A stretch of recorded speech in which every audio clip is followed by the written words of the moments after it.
হয়, আজি আমাৰ কোকৰাঝাৰ ৭ নং সমষ্টিৰ অধীনস্থ যি 13খন VCTC আছে তাৰে ভিতৰত আমি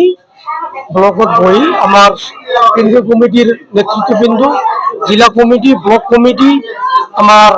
ব্লক যুৱ কমিটি, মহিলা 14খন প্ৰাইমাৰী সভাপতি সম্পাদক তেখেতলোকৰ উপস্থিতিত আজি আমি 6খন VCTC আনুষ্ঠানিকভাৱে আমি চেয়াৰমেনবিলাক লগতে মেম্বাৰবিলাক আমি ঘোষণা কৰি তেওঁলোকৰ যি নিযুক্তি পত্ৰ তেওঁলোকক আমি দি দিলোঁ, বুজাই দিছোঁ। বাকীখিনি আমি অতি সোনকালে আমাৰ যি কমিটি আছে, আমাৰ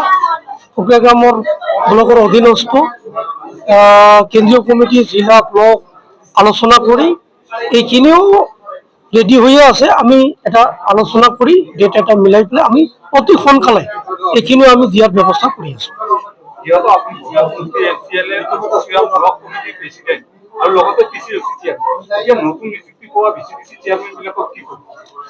তেওঁলোকক লৈ মোৰ এটাই মেছেজ বা আহ্বান,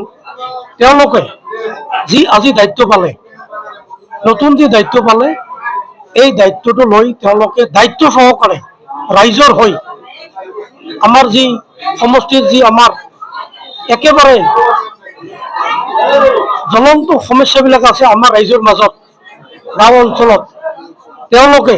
ৰাইজৰ হৈ সততাৰে কাম কৰক আৰু নিষ্ঠা সহকাৰে যিখিনি কাম আছে ৰাইজৰ হকে কাম কৰক, তাৰে মই আহ্বান জনাইছোঁ